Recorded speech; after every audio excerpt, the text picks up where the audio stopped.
course, you know Donald Trump, who he is. He was, of course, the former president of the US. And of course, his background, from the way he shares, is that his father, of course, was a banker. He had many friends who always used to dine with him. Of course, you know, when you have money, or when you have friends, when you are doing well, you have very many friends. And exactly is what the father did. This is what happened to him. After he retired, he would call friends. They would not pick his calls. The same thing happened to me. And he was very vibrant, but Donald Trump said that his father grew old within 1 year. And this is something we have seen many people go through. We've seen many people suffer, because once they retire, it's like they are not prepared. Their friends will never pick their calls. They will never want to associate with them. And it's something very sad.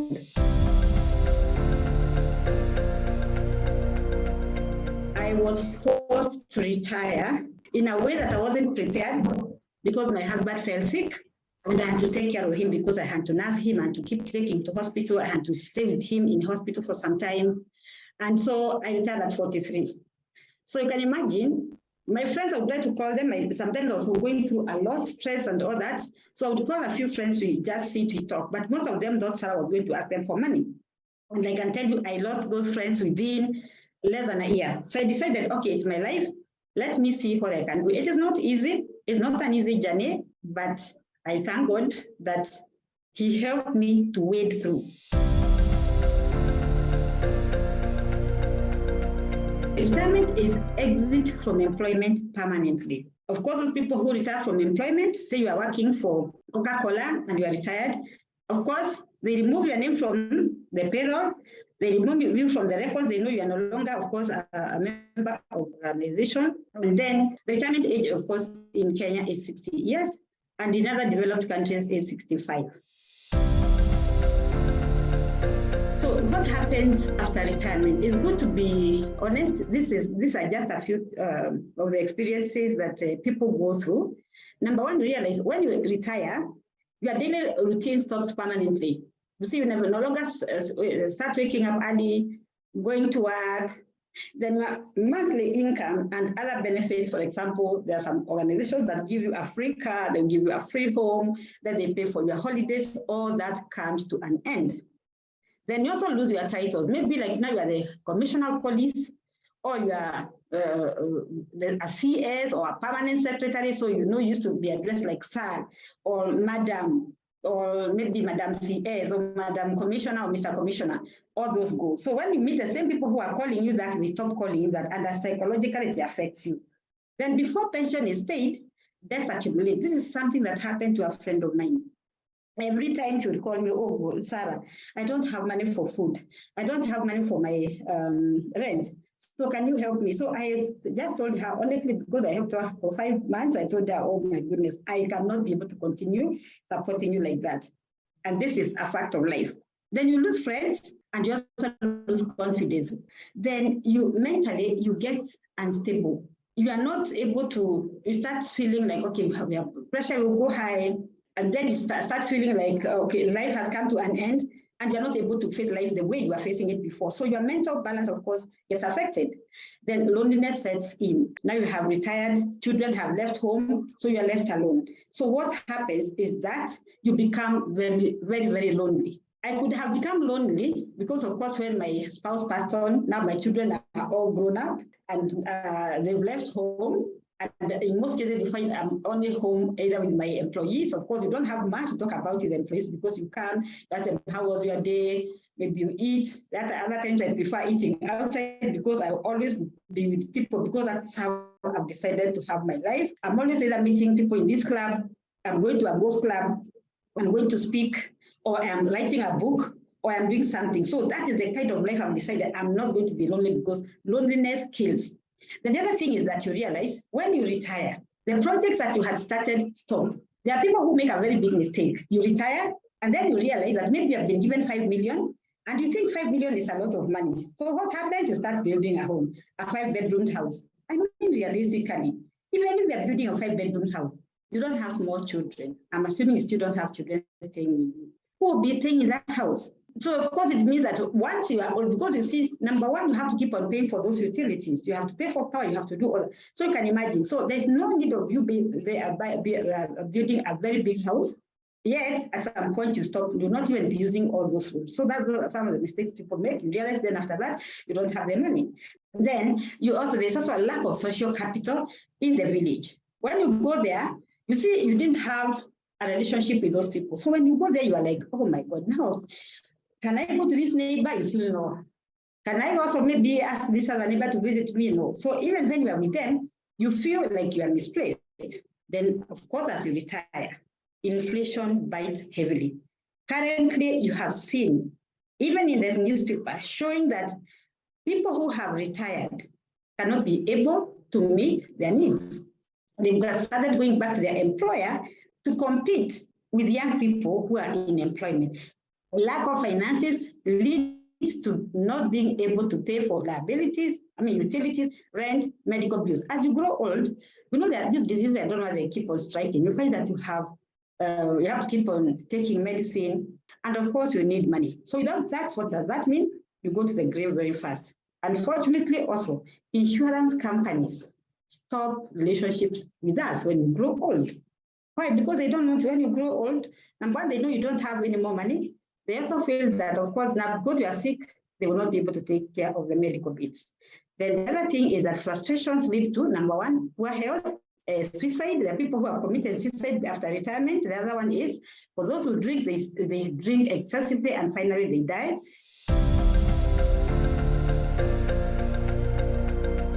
Failing to plan is planning to fail.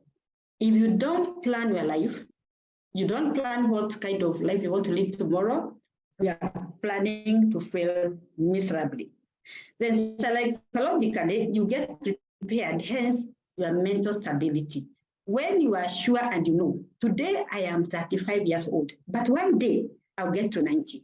So it means since you've already started planning now, not just planning in the brain, it is taking action. Once you start putting aside some money, then you invest it in an income-generating venture. Definitely when you're old, you don't have a problem. You start building slowly by slowly. And at the end of the day, you know, when I retire, this is where I want to stay. Then you also prepare you also prepare for the kind of business you will do. So you invest in it. Being retired is not being tired.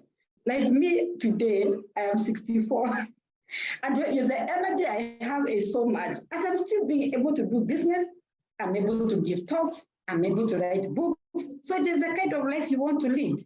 The kind of lifestyle you want to have, e.g., the car you want to drive, and the holidays or travels you want to do. So when you prepare yourself, you'll be knowing, since maybe in the years to come, every month you want to be earning 1 million shillings.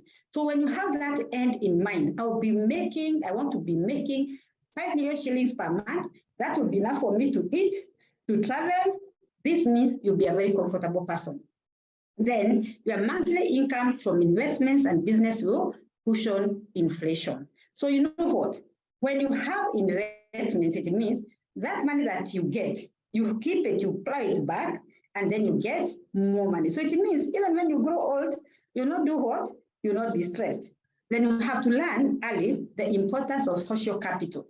Assume now, of course, invest in people, offer continuous leadership, and participate in community activities. I have seen some of my neighbors where I stay. In church, they've always been very active. When there's something in the village or within the local community, they're always there. So when you look at them, they're still very joyous and they don't have issues. So it is very important for us to prepare very early.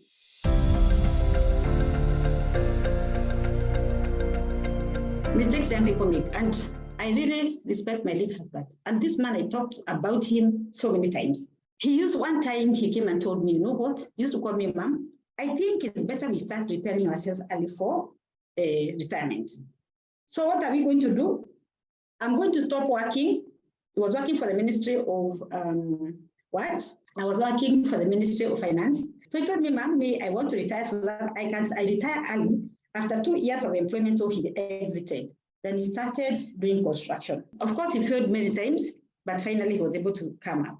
Then he told me, say what? With this money that I am making, I think we need to invest. So he started buying pieces of land. He would come, and when he realized some people didn't want to pay, he would ask them, do you have land that we can maybe exchange for the services that I'm providing. So we do for you a plan because he was an architect, then you come and supervise your building, and he was able now to get that money and put in investment. So he would put in some land, then after that he would sell some pieces of land, and then he built something, and then he was able to get some rent. When you invest, when you save money and put it in a venture that can continue giving you business, money, then it means definitely would be a happy person. So some of the mistakes we young people make is that we feel there is more time. You forget that you are growing old. And after all, you also don't know when you will pass on. And when you pass on, you leave your family having problems. Then living large to prove to the world that we have made it. I'm sure you know some of our friends who they like flossing, they take a loan, they buy a big car and all that. So we have to be very realistic. Then taking loans to finance liabilities. When you buy a big car or when you go for a holiday on a loan, my friends, you are making one of the biggest or some of the biggest mistakes you can imagine, because why?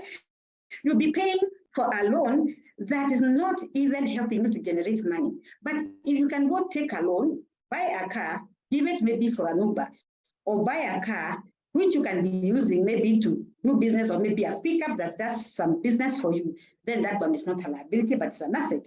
Then lack of patience.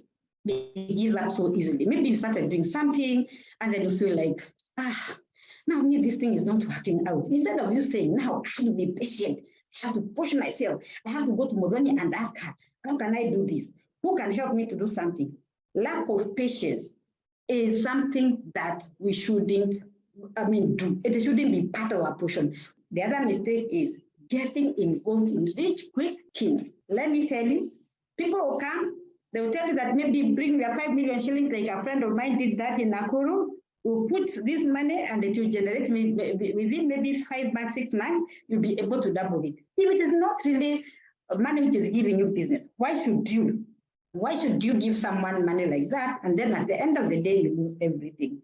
Then we like to please people a lot. We go to bars, go to clubs, we want to show people how much money we have. Like I remember there's someone who came, he had 100,000 shillings, he just removed it and put it on the table and said, "Kila mtu hapa apewe." So you're like, where did this man get all this money from? So when you start even showing your friends that you have so much money, you have made it, and then tomorrow you are dying because of lack of the same money, it is very sad. Then failure to invest in learning. My dear friends, learn. And I'm saying again, learn. When you learn from people, you learn from the clips that you listen to, you go back and you can go online. You people, you're very lucky because you can be able to go online and learn so many things. You will not be the same.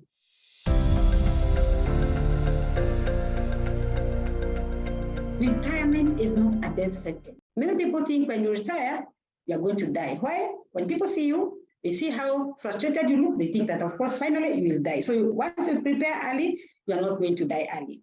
After retirement, we can work. Whatever the mind can conceive and believe it can achieve. So, of course, after retirement, who said after 60 you can't work? It means that once you are prepared, you can still continue working. Then retirees lack energy and knowledge, and hence the reason of retirement. I remember when I left employment, I would meet some of my friends. They would ask me, "Sarah, how is life out there? How are you feeling?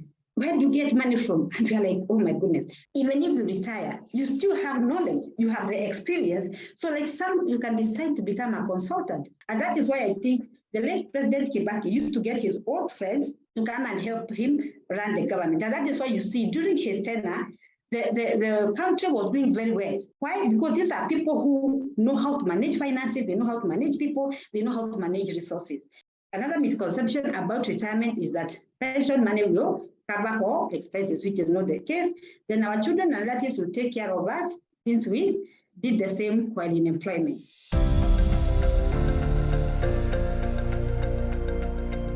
This is not all. You can decide to go here or not go here. Number one is insurance products. Like you can take a life cover, you can take pension schemes. So even as you grow old, you'll be able to use these ones, of course, as something to lean on. Then we have mutual funds. Mutual funds, this is a pool of money from many investors who give to one main investor who then invests on your behalf. Some of them, which I know are like CIC, they have such products. We have Britam. I've invested in Britam. I've also invested in Old Mutual. Then the other one is dividends. This is cash earned from shares. So you can decide to buy shares either from a cooperative bank, you can buy shares from CIC, you can buy shares from different organizations. Then you also have fixed deposits. Fixed deposit, as we know, is that instead of putting your money in a savings account, it will not earn you some money. But when you fix your money in a deposit account, then it will, of course, earn you more interest than a savings account. The other one is growth funds. Instruments like treasury bills and treasury bonds, and these are, of course, mostly for the government. So, and this one, of course, they are risk-free. Then we also have equity funds. These are long-term investments, and the return on investments varies from 12% to 14%. Then we also have private equity. These are usually government projects that run for a long period. I think you've seen the expressway. There are certain people, I will not mention who they are, I think some of you know, who injected their money in that expressway. Why? This is, of course, was a long project, and I believe maybe it may continue. And these are projects which will continuously now give you money because, of course, they are long term. Then we also have real estate. You can decide to become a real estate agent. What I mean by a real estate agent, you see like those people who collect rent on your behalf. Those, of course, are also, they call themselves real estate agents. Then we also have short-term investments. These short-term investments, we can draw money on short notice, usually 3 days, and interest is, that is usually you give them a 3 days notice, and the interest is between 8% to 12%. So you can imagine then, of course, the minimum amount that you can invest in such is only 500 shillings. With Britam, you can get these ones. You invest your money and then you tell them, like you can, instead of, say, for example, so your money has matured from the same insurance company, instead of it now staying in your savings account, you can tell them to keep it before now you decide what to do with it. In most cases, they'll give you either 8%, other times 10%, depending on how the money market goes.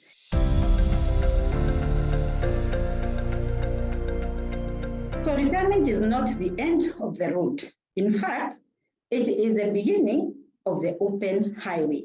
Of course, when you look at an open highway, it means it is so clear that when you retire, it is an opportunity for you now to even venture in some few things that you wanted to do because you are comfortable, you have the money, and you are able to, you have so much time with it for yourself. You can say to go and visit your children. And also when you retire, you should not stop taking care of your health. And even when you are young, please continue taking care of your health.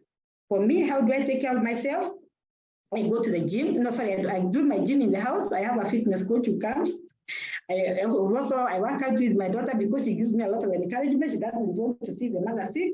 I go to Karura Forest and I walk like 2 times in a month. And I also want to go somewhere else to register so that I can be walking on bare feet, because of course I know that when you walk on bare feet, you become healthier. Thank you very much for listening to me.